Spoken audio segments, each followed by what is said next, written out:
महामाया माई और देवगढ़ महादेव की इस पावन धरती पर आप सभी के दर्शन का सौभाग्य मिला और मैं जानता हूं इस क्षेत्र में कई बार आया हूं। सुबह के समय इतनी बड़ी रैली करना और इतनी बड़ी तादाद में लोगों का आना, ये अपने आप में मेरे मन को, हृदय को छू देने वाली घटना है। मैं आपका सर झुका करके जितना धन्यवाद करूं, जितना आभार व्यक्त करूं, वो कम है। मैं पीछे देख रहा हूं, ये पंडाल कम पड़ गया है, भीड़ पीछे आ ही रही है, अभी भी आ रही है। क्या कमाल कर दिया है आज आप लोगों ने।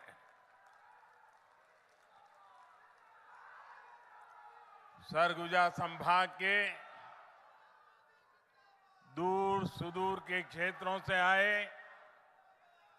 आप सब हमारे सब साथियों को आशीर्वाद देने आए हैं।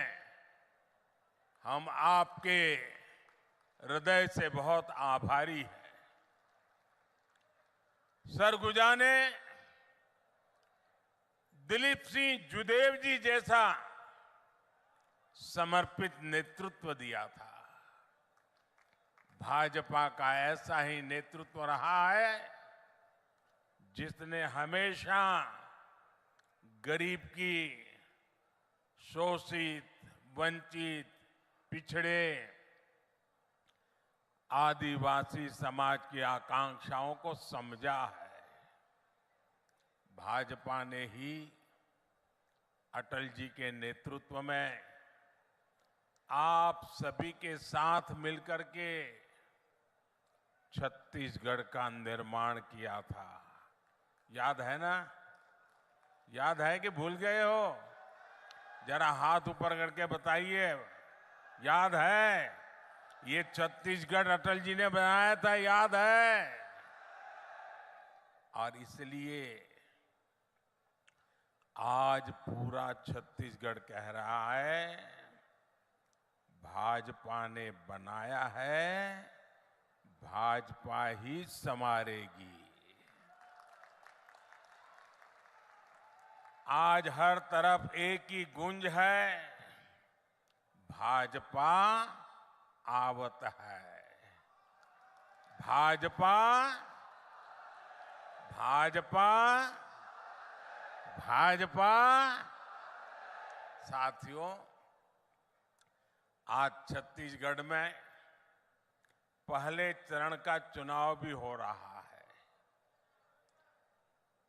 और अब तक जो मुझे खबर मिली है, बड़े उत्साह उमंग के साथ भारी मतदान हो रहा है।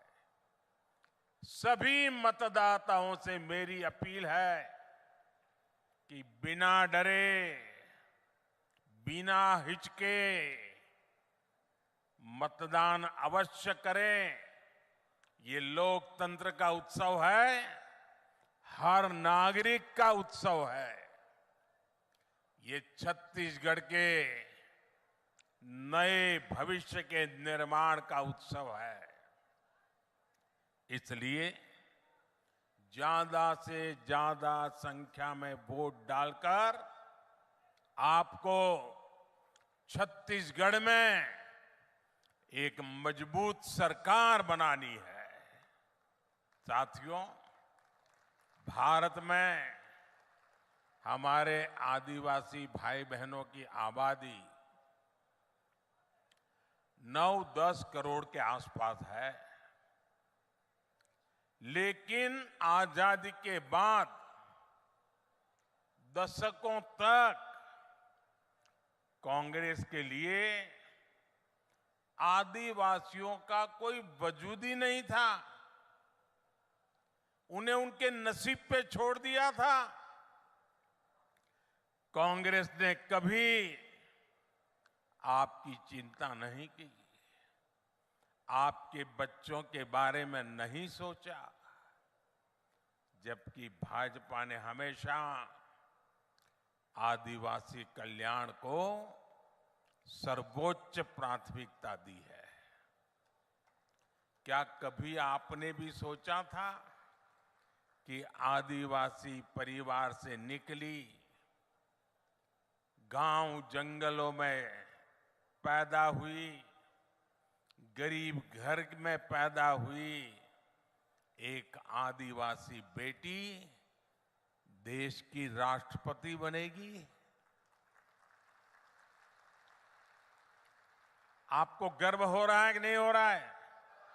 हर किसी को गर्व हो रहा है कि नहीं हो रहा है?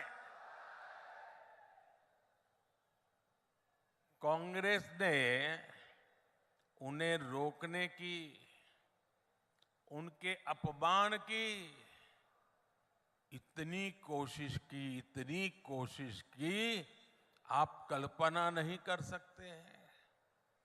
लेकिन आदिवासी समाज की बहनों को ये सम्मान भाजपा ने ही दिया है। साथियों, जब केंद्र में कांग्रेस की सरकार थी तो उसे लगता था कि आदिवासियों के लिए पैसे खर्च करना मतलब गड्ढे में पैसे डालना, बर्बाद करना, यही उनकी सोच थी। लेकिन भाजपा ने जब भी आदिवासी हितों की बात आई, सरकार का खजाना खोल दिया, तिजोरी खोल दी। दोस्तों, भाजपा ने आदिवासी समाज के लिए केंद्र सरकार का बजट, ये याद रखना भाइयों, याद रखोगे? ऐसे नहीं हाथ ऊपर करके बताइए, याद रखोगे? पक्का रखोगे? आपने मुझे जो काम करने का मौका दिया ना, इस सेवा काल है मेरे लिए, तो सत्ता काल नहीं है। मैं सत्ता में विश्वास नहीं करता, मैं तो सेवा करने के लिए ही पैदा हुआ हूं और आपने मुझे सेवा का ही काम दिया है। आदिवासी समाज के लिए केंद्र सरकार का बजट 5 गुना बढ़ा दिया, 5 गुना। आप खुश हैं? आप खुश हैं? आपको संतोष हुआ? ये मोदी का काम है। आपके बच्चों की पढ़ाई अच्छी हो, इसलिए आदिवासी क्षेत्रों में 500 नए एकलव्य मॉडल स्कूल बनाए जा रहे हैं। अब आप देखिए, हमारे यहां गांव-गांव में अंग्रेजी वाली स्कूल तो है नहीं। गरीब का बच्चा अंग्रेजी स्कूल में जा नहीं सकता।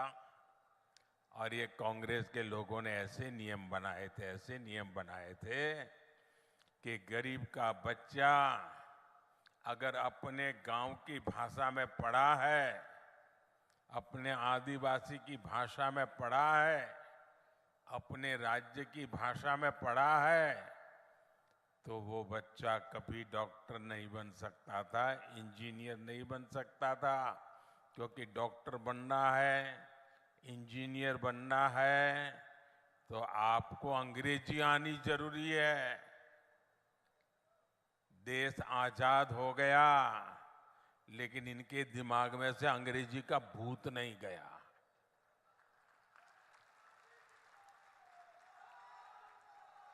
मुझे बताइए भाई, आप किसी डॉक्टर के पास जाते हो, आपके पेट में दर्द हो रहा है, सर पे दर्द हो रहा है, सीने में दर्द हो रहा है, पांव में दर्द हो रहा है, तो क्या डॉक्टर आपको अंग्रेजी में पूछता है क्या? आपकी भाषा में पूछता है कि नहीं पूछता है? आप अपनी भाषा में बताते हैं तो वो समझता कि नहीं समझता है? तो फिर डॉक्टर बनने के लिए अंग्रेजी जरूरी है क्या? इंजीनियर बनने के लिए अंग्रेजी जरूरी है क्या? ये मोदी है जिसको आपकी तकलीफ का पता है, और इसलिए मैंने तय किया अब गरीब माँ का बच्चा भी डॉक्टर बनेगा, इंजीनियर बनेगा।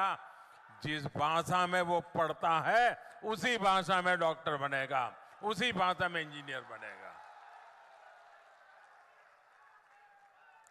पिछले 9 वर्षों में भाजपा सरकार आदिवासी परिवारों को लाखों नए पट्टे दे चुकी है। 9 साल पहले तक जहां 23,000 सामुदायिक पट्टे दिए गए थे, सामुदायिक पट्टे, वहीं हमने 80,000 से अधिक नए सामुदायिक पट्टे दिए हैं।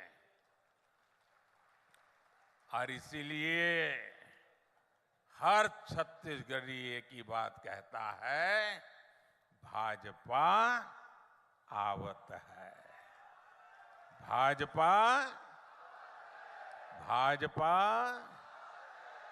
इसलिए सरगुजा ने भी हुंकार भरी है, अब की बार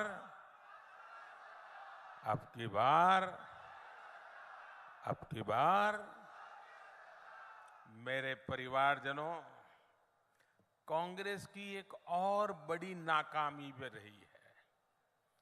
जब जब कांग्रेस सरकार में आती है तब तब देश में आतंकवादियों और नक्सलियों के हौसले बढ़ जाते हैं।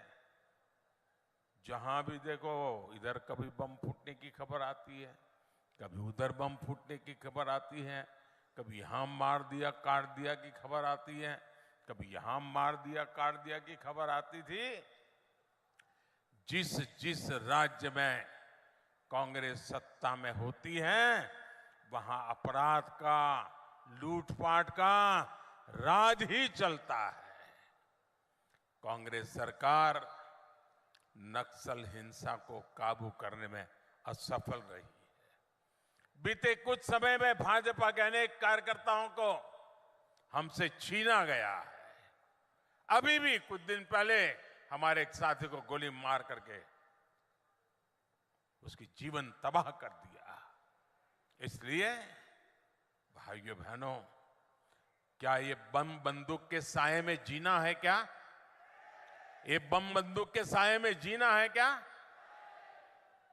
कितना ही पैसा क्यों न हो, बेटा शाम को घर न लौटे और बेटे की लाश घर पे आए, उन पैसों का क्या करेंगे हम लोग? और इसलिए भाइयों बहनों, हर किसी की सुरक्षा बहुत जरूरी है, और इसलिए कांग्रेस को हटाना उतना ही जरूरी है। हटाओगे? बिल्कुल साफ कर दोगे? हर कोने में से हटाओगे? हर पोलिंग बूथ में से हटाओगे? पक्का हटाओगे? जरा पीछे वाले हाथ ऊपर करके बताइए, हटाओगे? हर पोलिंग बूथ में से हटाओगे? यहां सरगुजा संभाग में कानून व्यवस्था की क्या स्थिति है, ये आप अच्छी तरह जानते हैं। कांग्रेस सरकार में सरगुजा क्षेत्र में मानव तस्करी और नशे का कारोबार बेतहाशा बढ़ गया है। यहां बहनों बेटियों को अपराधी निशाना बना रहे हैं। हमारे आदिवासी परिवारों की, गरीब परिवारों की अनेक बच्चियां गायब हुई हैं। बेटियां कहां गई, इसका कांग्रेस के नेताओं के पास कोई जवाब नहीं है। यहां कांग्रेस द्वारा वोट के लिए अवैध घुसपैठियों को बढ़ावा दिया जा रहा है। आदिवासियों की जमीन छीनी जा रही है। कांग्रेस की तुष्टीकरण की नीति के कारण यहां तीज त्योहार मनाना तक मुश्किल हो गया है। इसलिए पूरे सरगुजा से एक ही आवाज आ रही है, बच्चा बच्चा एक ही बात बोल रहा है, माता बहनें एक ही बात बोल रहे हैं, गांव हो या शहर हो, हर कोई एक ही बात कह रहा है, औ नहीं सही वो, औ नहीं सही वो, औ नहीं सही वो, औ नहीं सही वो, बदल के रही वो। मेरे परिवारजनों, कांग्रेस ने दशकों तक दिल्ली में सरकार चलाई है। देश के कोने कोने में उन्हीं का राज था। पंचायत से लेकर के पार्लियामेंट तक कांग्रेस के सिवाय किसी का झंडा ही नहीं था। लेकिन कांग्रेस ने हमेशा गरीबों को सिर्फ झूठे नारे दिए। अगर आज मेरे 10 साल के सेवा काल में इतना काम हो सकता है, तो उनको तो 5-5, 6-6 दशक मिले थे। वो कर सकते थे कि नहीं कर सकते थे? लेकिन उनको अपने जेब भरना, घर भरने के सिवा कोई काम ही नहीं था। 5 दशक से कांग्रेस बोल रही है कि गरीबी हटाएंगे। 50 साल से क्या बोल रहे हैं? गरीबी हटाएंगे। तो फिर कब तक ये गाना गाते रहोगे? कहीं से तो हटाओ। गरीबी हटाएंगे कहते कहते कांग्रेस के नेता खुद हर साल और अमीर होते जा रहे हैं। पहले साइकिल पे चलते थे, अब बड़ी बड़ी गाड़ियां लेकर के घूम रहे हैं। जब ये भाजपा सरकार है जो गरीबी हटाने के लिए पूरी ईमानदारी से काम कर रही है। आपका ये मोदी गरीबी से ही निकल करके आया है। एक गरीब के बेटे को आपने यहां तक पहुंचाया है। मैं गरीब का दर्द भली भांति समझ सकता हूं, क्योंकि मैंने गरीबी को जिया है। मैंने गरीबी को भाषण में नहीं सुना है, अखबार में नहीं पढ़ा है, किताबों में नहीं पढ़ा है। मैं गरीबी झेल करके आया हूं। जब कोरोना का संकट आया तो सारी दुनिया मौत से मुकाबला कर रही थी। दुनिया का कोई देश नहीं था जो लोग जिंदगी बचाने के लिए जूझते न हो। सारा दुनिया का जीवन ठप हो गया था। हमारा देश भी बचा नहीं था। और तब जाकर के मैंने तय किया था, मुसीबत बहुत बड़ी है। दिन रात दौड़ूंगा, जागूंगा, मेरे देश को बचाऊंगा, मेरे देश के लोगों को बचाऊंगा। याद कीजिए वो संकट के दिन, याद कीजिए अपने रिश्तेदार भी घर तक आने के लिए हिम्मत नहीं करते थे। उस समय ये मोदी दिन रात आपके लिए दौड़ता था, काम करता था। मैं सोचता था बाहर कारोबार नहीं है, लोग घर के बाहर जा नहीं पा रहे हैं, मेरे आदिवासी बच्चों का क्या होगा, मेरे गरीब बच्चों का क्या होगा। क्या मेरे देश में मेरा गरीब का बच्चा भूखा सो जाएगा? मेरे आदिवासी का बेटा बेटी भूखे सो जाएंगे? मैंने उसी दिन तय कर लिया था, सरकार के भंडार खोल दूंगा, लेकिन गरीब का चूल्हा बुझने नहीं दूंगा। अनाज के भंडार खोल दिए थे। इतना लंबा समय हो गया, आज भी गरीब को मुफ्त राशन मिल रहा है। 80 करोड़ गरीबों को मुफ्त राशन मिल रहा है, ताकि उनका चूल्हा जलता रहे। भाइयों बहनों, मुझे मेरे देशवासियों ने इतने आशीर्वाद दिए, और जब गरीब के पेट में अन्न जाता है ना, गरीब का बच्चा जब भूखा नहीं सोता है ना, तो उसके आशीर्वाद हमारी जमीन पर भी नजर आते हैं, हमारी फसल में भी नजर आते हैं, और हमारा किसान भी पैदावार ज्यादा करता है। और इसलिए मोदी ने एक बहुत बड़ा फैसला किया है, बहुत बड़ा फैसला किया है। मैंने निश्चय कर लिया है, और ये मोदी की गारंटी है। ये योजना यूं तो दिसंबर में पूरी होने वाली थी। 80 करोड़ परिवारों को जो आज अनाज मिलता है, वो दिसंबर में पूरा हो जाने वाला था। लेकिन ये आपका बेटा आपके लिए ही जीता है, और इसलिए हमने तय किया है आने वाले 5 वर्ष के लिए उन सभी परिवारों को मुफ्त में राशन मिलेगा। आपके मोबाइल की लाइट चालू करके गरीबों के कल्याण के लिए आपके मोबाइल फोन की फ्लैश लाइट चालू कीजिए। गरीबों के कल्याण के लिए आपके मोबाइल की फ्लैश लाइट चालू करिए। सब लोग अपना मोबाइल निकालिए। ये गरीबों के कल्याण का निर्णय है। ये गरीबों के बच्चों को रात को खाना पिया न सो जाए, इसके लिए निर्णय है। आप अपना लाइट चालू करके इसका समर्थन कीजिए। ये गरीबों की भलाई के लिए हुआ काम है भाइयों बहनों।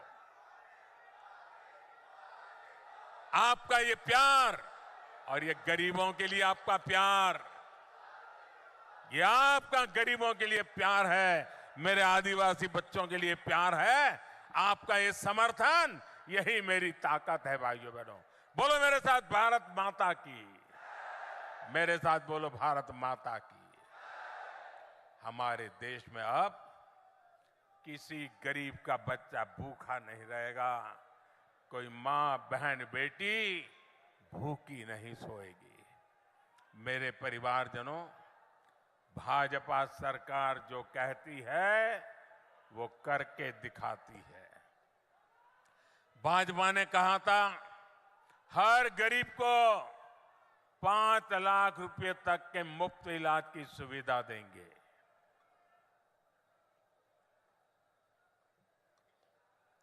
भाजपा ने कहा था हर घर में शौचालय बनाएंगे। सुखदेव जी जैसा समर्पित नेतृत्व दिया था।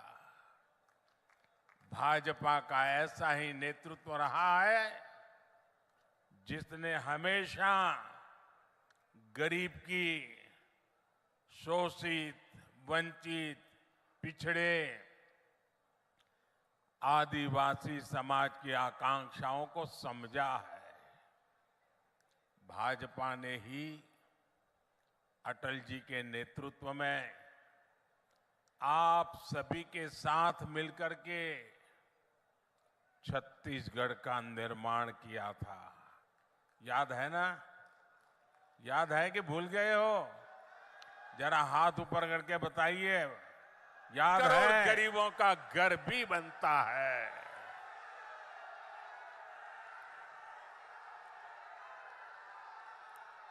प्रभु श्री राम के ननिहाल, ये तो प्रभु श्री राम का ननिहाल है, और आपके लिए तो ये कई गुना अधिक खुशी का पल है।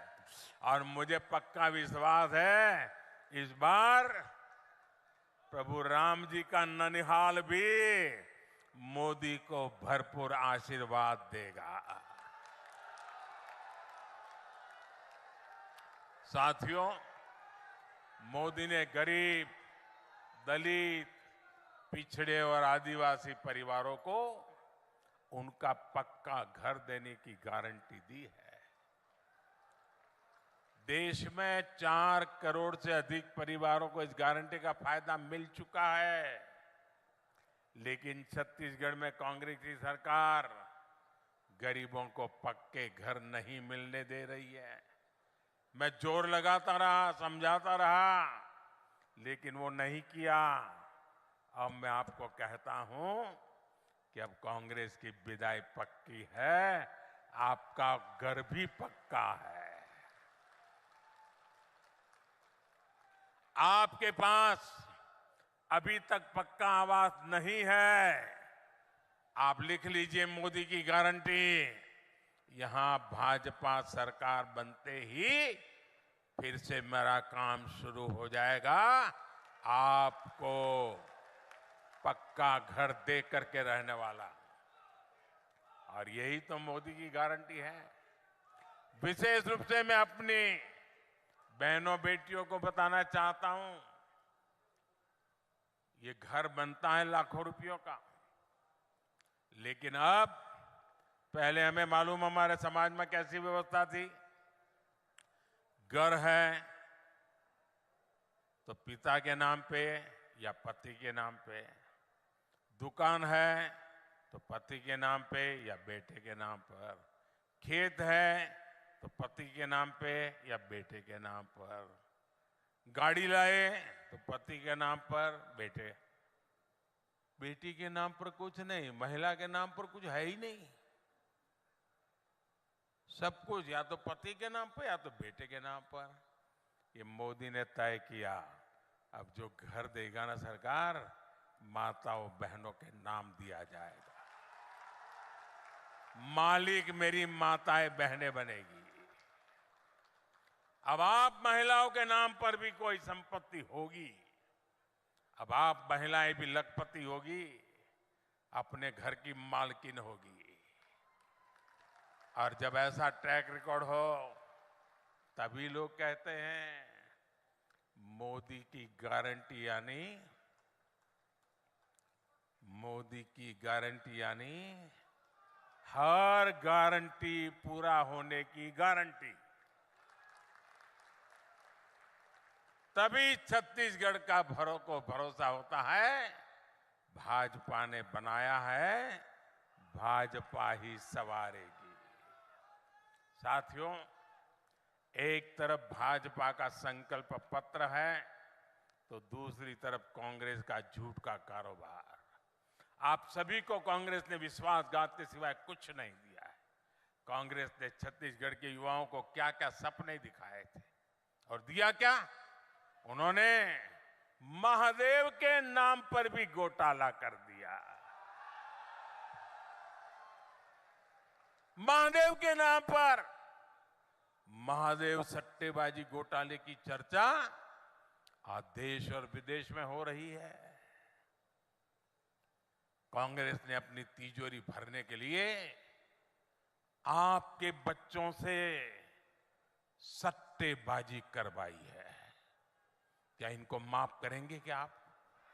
आपके बच्चों को बर्बाद करने वाला काम ऐसे लोगों को माफ करोगे आप?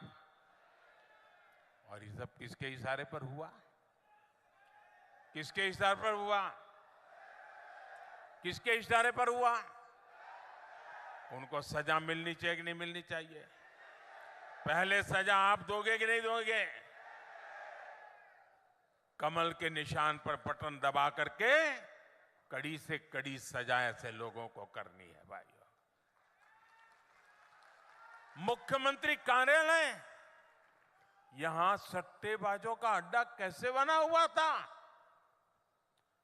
और ये कक्का आपका, सब लोग तो कहते हैं 30% कक्का, 30% कक्का, खुलेआम सट्टा। ये 30% कक्का खुलेआम सट्टा चला रहे थे। आज यहां के मुख्यमंत्री के करीबी जेल में बंद है। छापों में नोटों के बड़े बड़े ढेर मिल रहे हैं जी, सबूत के साथ। करोड़ों रुपए पकड़े जा रहे हैं। जो घोटाले का सबसे बड़ा आरोपी है वो टीवी पर आकर कह रहा है कि उसने मुख्यमंत्री को 500 करोड़ रुपए से ज्यादा रिश्वत दी है। अब आपको सबूत की जरूरत है क्या? देने वाला खुद कह रहा है रुपये मिल रहे हैं और फिर भी आपसे वो वोट मांग रहे हैं। शर्म नाम की चीज नहीं है इनको। इनको साफ करना पड़ेगा भाइयों, साफ करना पड़ेगा। करोगे? हर पोलिंग बूथ में से सफाई करनी पड़ेगी, क्योंकि ऐसे आरोपों से घिरे मुख्यमंत्री को एक दिन भी सीएम की कुर्सी पर नहीं रहना चाहिए। आज आप देख रहे हैं कि यहां के मुख्यमंत्री, उन पर लगे आरोपों के बाद कांग्रेस के बड़े बड़े दिग्गजों ने भी उनसे किनारा कर लिया है। ये आरोप इतने गंभीर है, सबूत इतने सटीक है कि कांग्रेस से अपने मुख्यमंत्री का बचाव करना भी मुश्किल हो गया है। हो सकता है आज जब मैंने कहा तो हो सकता है कांग्रेस के नेता कुछ उनके बचाव में दो चार आधी अधूरी बात बोल करके खाना पूर्ति कर लें, लेकिन कांग्रेस का एक नेता इनकी पापों के पक्ष में एक शब्द बोल नहीं रहा है जी। सब चुप हो गए क्योंकि उनको मालूम है कि इन्होंने अपने और अपने बच्चों की भलाई के लिए पूरी कांग्रेस पार्टी को डुबो दिया। लेकिन मैं आपको विश्वास दिलाता हूं, आपको मेरे विश्वास पे भरोसा है? आपको भरोसा है? आपको मैं गारंटी देता हूं, महादेव सट्टेबाजी घोटाले में भाजपा दूध का दूध और पानी का पानी करके रहेगी। कोई कितना ही बड़ा नाम क्यों ना हो, कितना ही चमरबंदी क्यों ना हो, आपके बच्चों को बर्बाद करने वाले ऐसे लोगों को जेल जाकर के जिंदगी पूरी करनी पड़ेगी। आपके बच्चों के साथ खेला गया है। मेरे परिवारजनों, कांग्रेस के नेताओं को कभी आपके बेटे बेटियों की, आने वाली पीढ़ियों की परवाह नहीं रही है। कांग्रेस के नेताओं ने आपके बच्चों को नौकरी देने का भी वादा किया था, लेकिन पीएससी की भर्तियों में कांग्रेस के नेताओं ने अपने बच्चों को भर्ती कर लिया। आपके बच्चे बेरोजगार रहे, इससे कांग्रेस को कोई फर्क नहीं पड़ता। और मुझे तो यहां सरकारी कर्मचारियों की भी परेशानी पता चलती रही। यहां कांग्रेस ने ट्रांसफर पोस्टिंग के नाम पर एक बहुत बड़ा उद्योग तैयार किया है, सरकारी कर्मचारियों को परेशान किया है। आज आप सब परेशान हैं और कांग्रेस के नेताओं की तिजोरी भरती जा रही है। क्या इसलिए छत्तीसगढ़ में कहा जाता है? यही काम चर्चा है। हर कोई कहता है, कोई भी सरकारी दफ्तर से बाहर निकलता है पूछेगा तो यही कहता है 30% कक्का तो आपका काम पक्का। ये एजेंट यही कह रहे हैं भाई, पहला 30% कक्का, आप देखिए फिर काम पक्का। मेरे परिवारजनों, कांग्रेस ने तो यहां के किसानों को भी झूठ के कुचक्र में फंसा कर रखा है। कांग्रेस वाले दावा करता है कि इन्होंने छत्तीसगढ़ के किसानों का कर्ज माफ किया है, लेकिन सच्चाई यही है कि इसमें भी कांग्रेस ने घोटाला किया है। ये भाजपा है जो किसानों के छोटे छोटे खर्चों का भी ध्यान रखता है। पीएम किसान सम्मान निधि से छत्तीसगढ़ के लगभग 40 लाख किसानों के बैंक अकाउंट में हमने सीधे पैसा भेजा है। यहां सूरजपुर जिले के भी 1.25 लाख से ज्यादा किसानों के बैंक खातों में 250 करोड़ रुपए से ज्यादा भेजे गए हैं। साथियों, छत्तीसगढ़ के धान किसानों को कांग्रेस ने हमेशा झूठी कहा है। यहां के धान किसानों से पूरा धान केंद्र की भाजपा सरकार ही खरीदती है। हमने 1 लाख करोड़ रुपए से ज्यादा यहां के किसानों को दिया है। और अब छत्तीसगढ़ भाजपा ने धान किसानों के लिए जो संकल्प लिया है, उससे आपको कांग्रेस की तुलना में कहीं अधिक पैसा मिलेगा। मक्का किसानों, कोदो कुटकी, दलहन तिलहन किसानों को भी भाजपा और अधिक लाभ देगी। तेंदुपत्ता संग्राहकों के साथ भी तो कांग्रेस ने धोखा ही किया है। छत्तीसगढ़ की नई भाजपा सरकार अधिक से अधिक तेंदुपत्ता खरीदने वाली है, अधिक दाम भी देगी और उन्हें ज्यादा बोनस भी देगी। मेरे परिवारजनों, सूरजपुर का ये पूरा इलाका खनिजों के लिए, कोयले के लिए जाना जाता है। कांग्रेस की सरकार ने आपके कोयले में भी घोटाला कर दिया। कांग्रेस ने डिस्ट्रिक्ट मिनरल फंड में भी घोटाला किया। खनिज का जो पैसा आपको मिलना था वो पैसे भी कांग्रेस ने चुरा लिया। लेकिन भाजपा इस कोयला क्षेत्र के विकास के लिए समर्पित है। जहां कोयले के भंडार समाप्त हो गए, उन खदानों के लिए भाजपा सरकार ने एक योजना बनाई है। कोयला रहित भूमि पर बड़े पैमाने पर पेड़ लगाए जा रहे हैं। सूरजपुर जिले में भी केनापारा को इको पर्यटन स्थल के रूप में विकसित किया जा रहा है। यहां भटगांव में सौर ऊर्जा पार्क पर भी तेजी से काम चल रहा है। इससे यहां रोजगार के नए अवसर पैदा होंगे। 3 दिसंबर को जैसे ही कांग्रेस सरकार जाएगी, वैसे ही यहां विकास की गति और तेज की जाएगी। यहां नए प्रोजेक्ट आएंगे, यहां का औद्योगिक विकास तेज किया जाएगा। भाजपा में सरगुजा संभाग में आधुनिक अस्पतालों के निर्माण पर भी बल दिया जाएगा। तब आपको बीमारी की स्थिति में इलाज के लिए दूर बनारस या रायपुर तक नहीं जाना पड़ेगा। साथियों, भाजपा सबका साथ, सबका विकास पर भरोसा करती है। इसलिए छत्तीसगढ़ भाजपा पर भरोसा कर रहा है। सरगुजा की हर सीट पर, हर बूथ पर कमल खिलना चाहिए। खिलेगा? खिलेगा?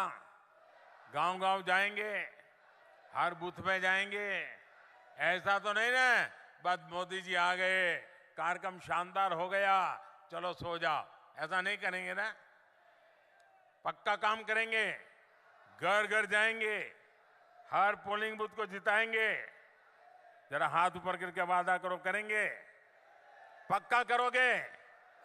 अच्छा, ये तो आप भाजपा का काम करोगे, मेरा काम करोगे? मेरा खुद का काम। क्यों ठंडे हो गए भाई?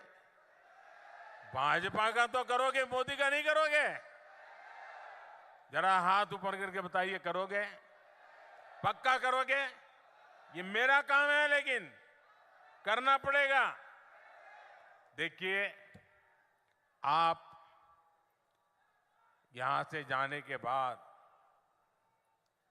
अपने गांव जाए, लोगों के घरों में जाए और उनको कहना कि हमारे मोदी जी अपने सरगुजा इलाके में आए थे और मोदी जी ने आपको जोहार कहा है। इतना कह देंगे, हर किसी को कह देंगे, मेरी इतनी बात पहुंचा देंगे, मोदी जी आए थे, आपको जोहार कहा है, कह देंगे। देखिए, चुनाव तो आप जीतने वाले हैं। मैं यहां आप चुनाव प्रचार करने नहीं आया हूं। मैं तो यहां आपको 3 दिसंबर को चुनाव नतीजे के बाद भाजपा सरकार बनेगी, मुख्यमंत्री का शपथ का निमंत्रण देने आया हूं। भाजपा सरकार के शपथ समारोह का निमंत्रण देने आया हूं। आप सबको आना है, आओगे ना? अपने बूथ में कमल लाना है और फिर वहां आना है। बोलो मेरे साथ, भारत माता की, भारत माता की।